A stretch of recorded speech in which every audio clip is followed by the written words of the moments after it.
Malakas pong palakpak para sa ating Panginoon. Hallelujah.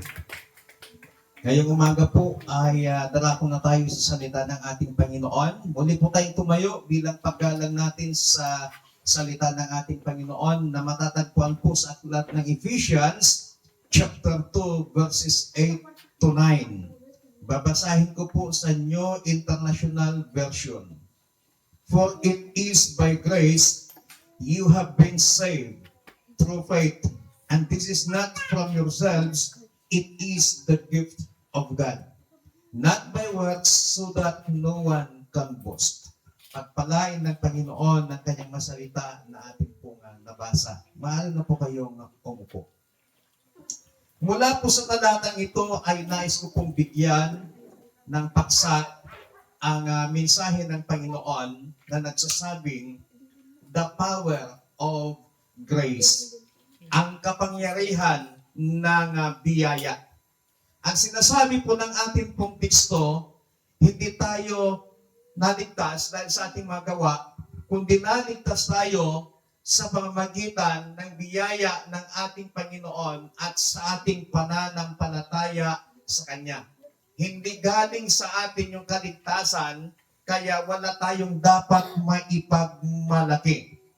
Hindi sa ating sariling gawa upang walang maipagmalaki ang ninuman. Napakaliwanag po yan na sinabi po ng salita ng ating Panginoon.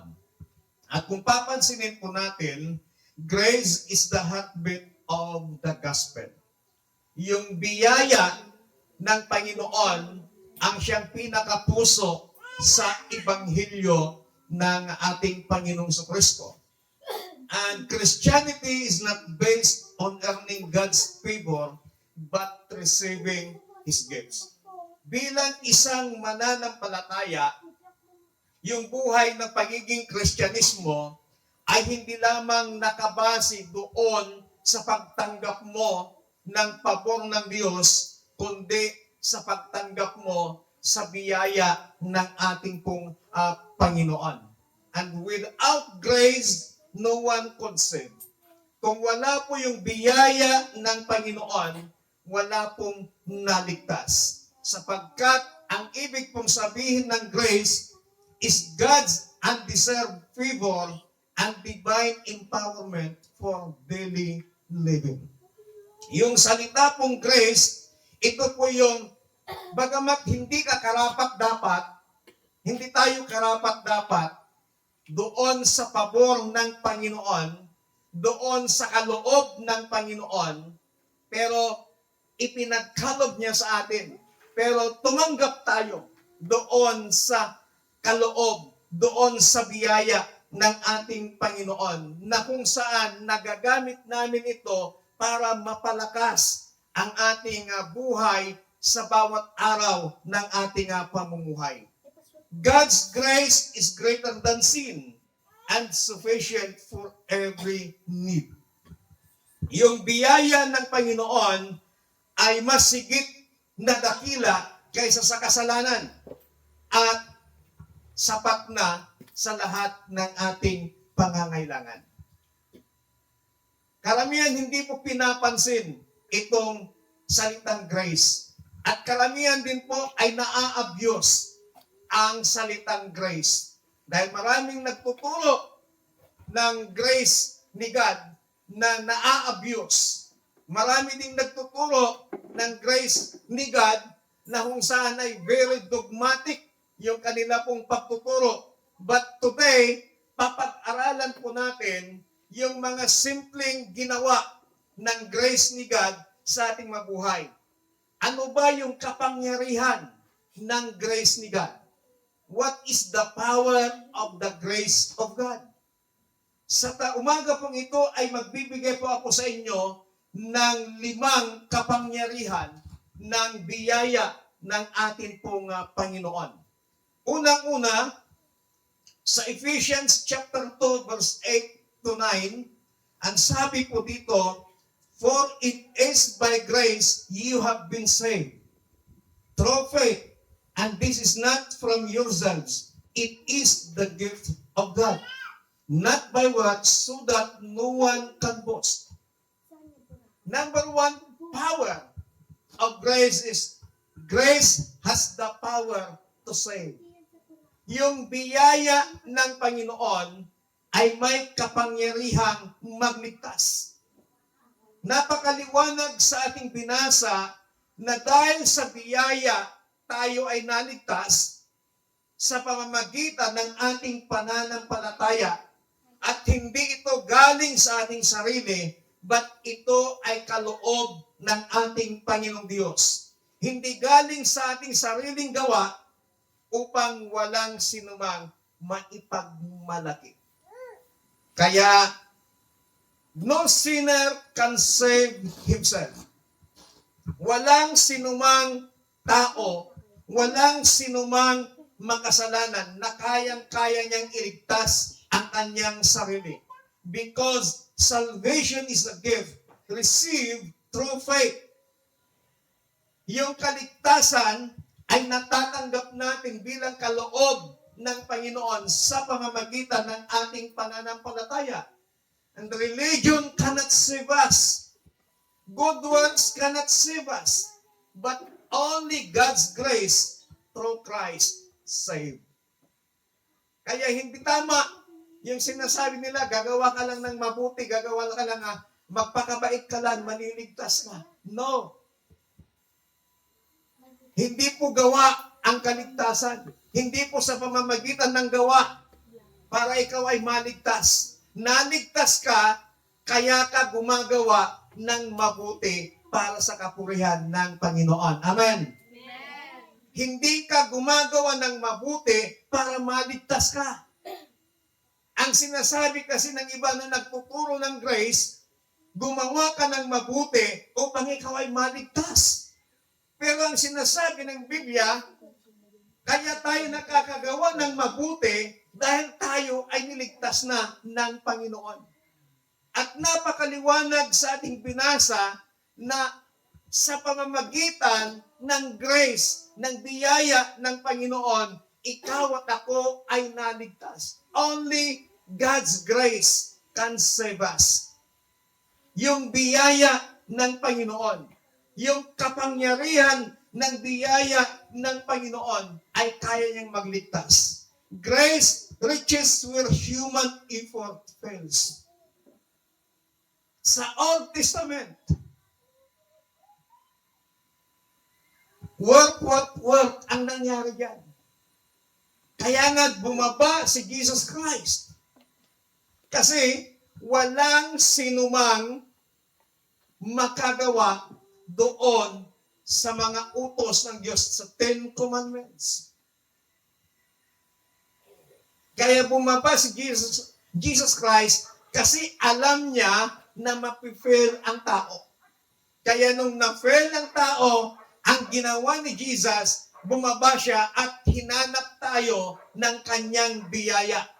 At dahil doon, nakita tayo ng biyaya ng Panginoon, kaya ikaw at ako ay tinanggap ang kaligtasan mula sa ating Panginoong Diyos. Palakpakan natin ang Panginoon. Grace saves the undeserving. Hindi man tayo karapat-dapat. Tayong nagkasala.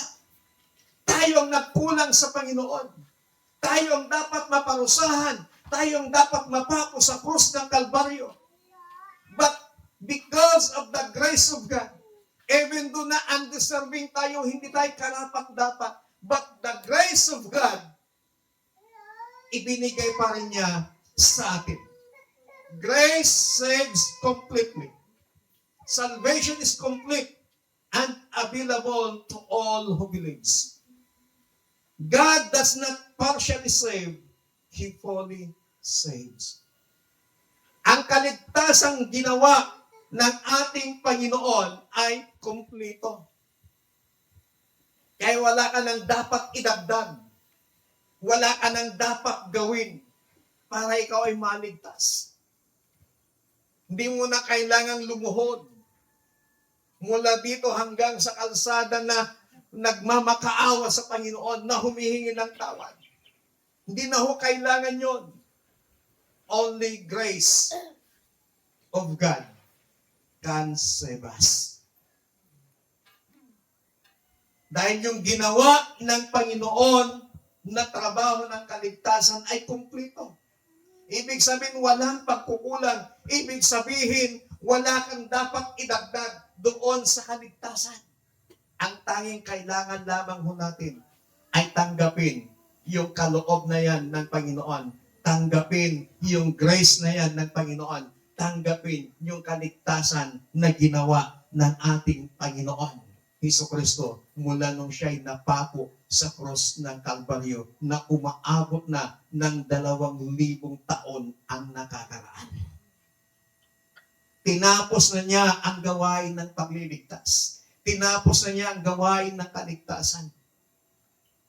Bagamat hindi tayo karapat-dapat bilang tao, tinapos niya doon sa cross ng Kalbaryo.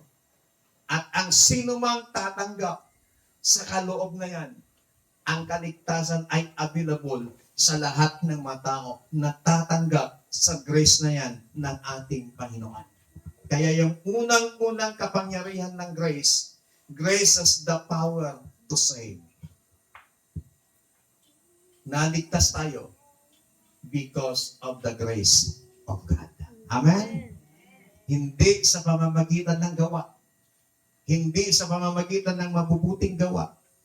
Kaya ka maliligtas. Kundi naligtas tayo because of the grace of God. Napakaliwanag po yung binasa po natin sa Ephesians chapter 2, verses 8 to 9. Pangalawa pong kapangyarihan ng grace ni God. 2 Corinthians chapter 12, verse 9. My grace is sufficient for thee. My grace is sufficient for you. Grace has the power to sustain. Ang biyaya ng Panginoon ay may kapangyarihang mag-supply, magbigay ng pangangailangan mo. Dito po sa 2 Corinthians chapter 12 verse 9, ang konteksto po nito, bakit sumagot ang Panginoon kay Paul na my grace is sufficient for you. At this moment of time, nagkaroon ng karamdaman, nagkaroon ng sakit si kapatid na Pablo. Bagamat hindi binanggit sa Biblia kung anong sakit ang naranasan niya. Subalit maraming mga Bible scholar, maraming mga theologian ang nagsasabi na merong hemorrhage yung si Pablo, nahihirapan, na laging sumasakit yung kanyang ulo. Bakit? Dahil sa laging napapalo, lagi siyang nalalatigo dahil sa pangangaral ng salita ng Panginoon. Kaya nakakaramdam siya ng pananakit ng ulo na umaabot sa pagkahilo. Kaya yun daw po yung kanyang sakit. At 3 beses niyang ipinanalangin ito sa Panginoon, subalit hindi po matanggal ang sakit na yon hanggang sa sumagot ang Panginoon. Ang sagot sa kanya ng Panginoon, my grace is sufficient for you. Ang aking biyaya ay sapat sa lahat ng iyong pangangailangan. Kung titingnan po natin parang out of context ang sagot sa kanya ng Panginoon. Humihingi ng kagalingan si Paul doon sa nakaramdamang kanyang nararamdaman na hindi maliwanag sa Biblia kung anong sakit yun. Pero 3 beses na ipinanalangin ni Pablo. Pero yung tugon sa kanya ng Panginoon, my grace is sufficient for you. So kung titignan po natin dito, si Pablo ay humaharap sa matinding karamdaman, si Pablo ay humaharap sa matinding suffering, but God did not remove the thorn sa buhay ni Pablo, but supplied sustaining grace. Hindi man tinanggal ng Panginoon yung karamdaman na nararanasan ni Pablo, but He supplied with His sustaining grace. Kung ano man yung pangangailangan ni Paul, ipinagkaloob ng Diyos sa pamamagitan ng kanyang biyaya. Hindi man tinanggal yung ipinapanalangin niyang tanggalin mo ito, Panginoon. Itong tinik na nasa aking katawan, itong karamdaman na nasa aking katawan, tanggalin mo ito, Panginoon, 3 beses. Pero bakit hindi pinagaling ng Diyos si Paul? Hindi ba kaya ng Diyos na pagalingin si Pablo? Kayang-kayang pagalingin ng Diyos si Pablo sa kanyang karamdaman at that time. Pero nais ipakita ng Diyos kay Pablo na sa kabila ng kanyang karamdaman, yung grace ni God, kaya niyang tugunan ang lahat ng pangangailangan ni Pablo.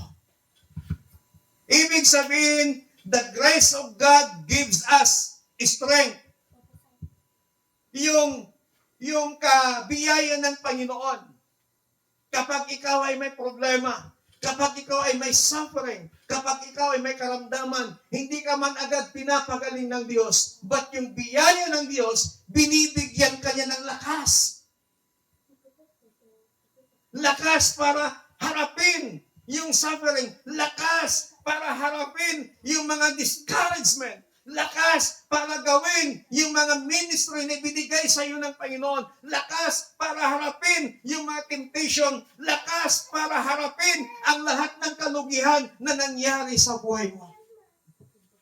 Because without the strength sa ating buhay na ibinibigay ng Panginoon, kaunting problema lamang, kaunting pagsubok lamang, marahil ikaw at ako ay aatras na, titigil na sa paglilingkod sa Panginoon.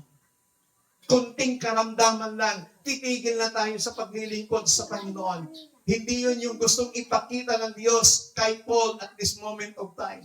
Gustong ipakita, iparanas ng Diyos kay Paul na despite sa kanyang mga nararanasan, despite sa karamdamang kanyang nararanasan, God's grace continue to sustain the needs of Brother Paul.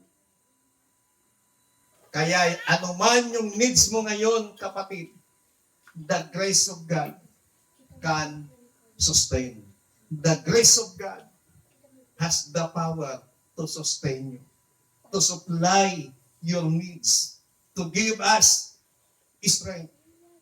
Pag sinabing needs, hindi lamang financial, hindi lamang material ang usapin, hindi lamang spiritual, lahat ng needs po natin. Napakahalaga po na matugunan ng Panginoon yung ating pangangailangan sa pamamagitan ng kanyang biyaya. Kaya patuloy po natin yakapin yung grace ni God sa ating mga buhay. Huwag lang tayong tumuon sa material na bagay, sa financial na bagay. Pero tingnan po natin yung mga ibang ginagawa ng Panginoon sa ating buhay. Dahil pag wala yung lakas na binibigay ng grace ni God sa atin, marahil nakakaranas tayo ng mga depression, nakakaranas tayo ng mga anxiety sa ating mga buhay. But we thank God because the grace of God can sustain us. Amen? Palakpakan natin ang Diyos. God's grace is enough for every battle. Yung biyaya ng Diyos ay sapat na sa ating buhay sa bawat laban ng ating buhay. Sapat na yung biyaya ng Diyos to overcome us, to overcome the battle of our lives. Number 3, power of grace. Titus chapter 2, verses 11 to 12.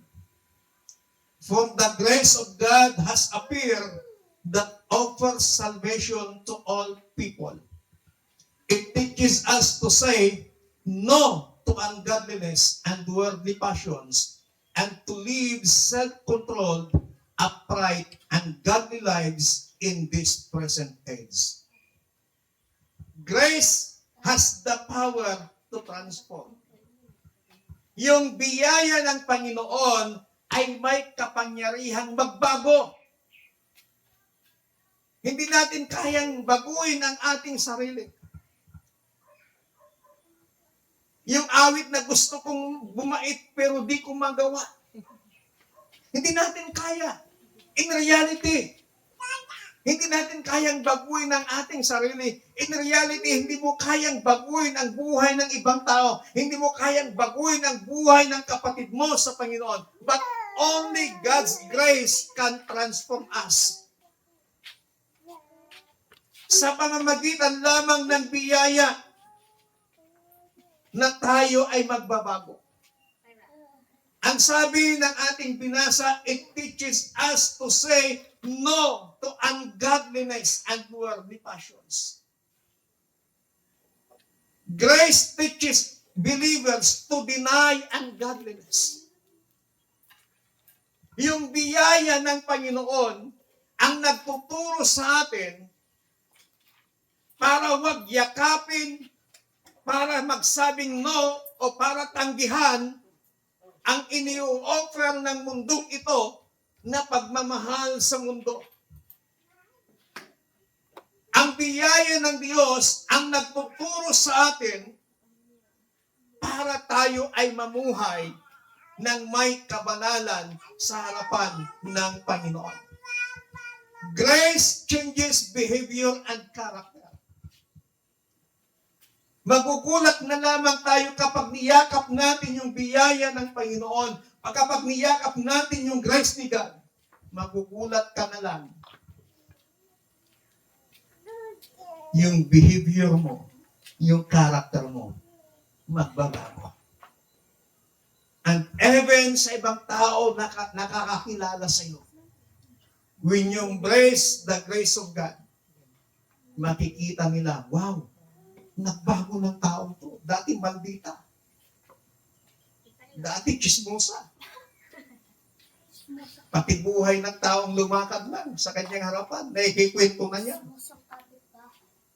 Pero ngayon, hindi ko na siya naririnig. Dati puro patama siya sa Facebook. Mga post niya. Pero ngayon wala na. Nanahimik na, naging nonchalant na sa lahat ng anumang ginagawa ng tao sa kanya. Nonchalant po ng pakialam. Kasi binago ng grace ni God yung behavior at character mo. Amen? Magugulat na lamang tayo. Because the grace of God has the power to transform us. But grace is not a license to sin. Yung biyaya ng Panginoon ay hindi po lisensya para ikaw at ako ay gumawa at patuloy na gumawa ng kasalanan. A changed life reveals the work of grace. Kapag nabago yung buhay mo, nabago yung buhay ko, ipinapakita rito yung gawain ng biyaya ng ating Panginoon. The grace that save us also transform us. Yung grace ni God na nagligtas sa atin ay siya rin magbabago sa atin. The grace of God has the power to transform us. Kaya niyang baguhin ang buhay ng isang tao at kaya niyang baguhin ang buhay po natin. Pang-apat, nakapangyarihan ng biyaya ng Panginoon. 1 Corinthians chapter 15 verse 10. Ang sabi po dito, but by the grace of God, I am what I am. And this grace to me was not without effect. No, I work harder than all of them. Yet not I, but the grace of God was with me. Grace has the power to strengthen service. Yung kapangyarihan o yung yung biyaya ng Panginoon ay may kapangyarihang palakasin tayo sa paglilingkod sa Kanya. Grace empower the ministry and our labor. Ang Diyos, yung biyaya ng Panginoon, ang magpapalakas sa atin sa lahat ng ministry na ginagawa natin, sa lahat ng pagpapagal natin sa gawain ng Panginoon. Ang biyaya ng Diyos ang nagbibigay sa atin ng kalakasan.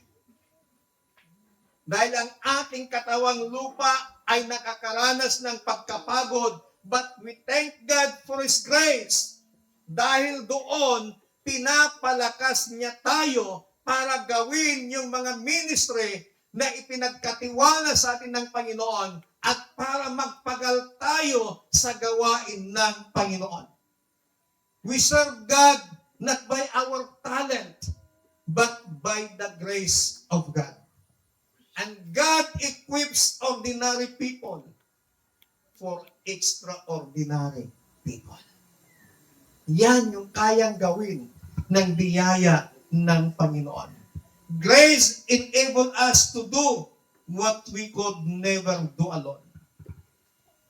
Yung biyaya ng Panginoon, kayang-kaya niyang gawin, kayang-kaya niya tayong tulungan na gawin yung mga bagay na hindi natin kayang gawin dati. So we must serve God in His strength, not our own.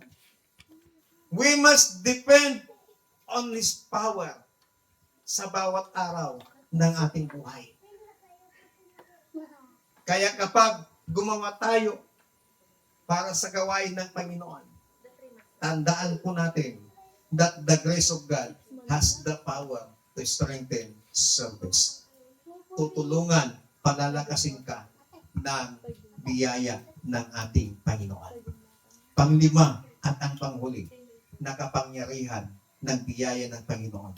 Hebrews chapter 4 verse 16.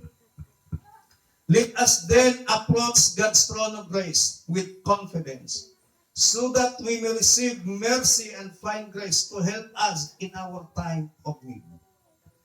Grace has the power to restore. Ang biyaya ng Panginoon ay kaya niyang panumbalikin anuman ang nawasak, anuman ang nasira. God restores the fallen and strengthens the weary. Failure is not the end when grace is available. And God still welcomes repentant hearts. Lahat tayo nakaranas ng failure sa ating mabuhay. But ang failure ay hindi yan yung katapusan kapag ang biyaya ng Diyos ay available sa atin. Lahat tayo ay nakaranas ng pagkabasa. But yung grace ni God, kayang-kaya kanyang bubugin. Our past, our failures, kayang-kayang ayusin, kayang-kayang buuin yan ng grace ni God. And grace lifts us after we fall. Pagkatapos nating bumagsak, tutulungan tayo ng grace ni God para ikaw ay muling tumayo at para ikaw ay makapagsimulan muli sa paglilingkod sa ating Panginoon. Tayo nga pong lahat ay tumayo.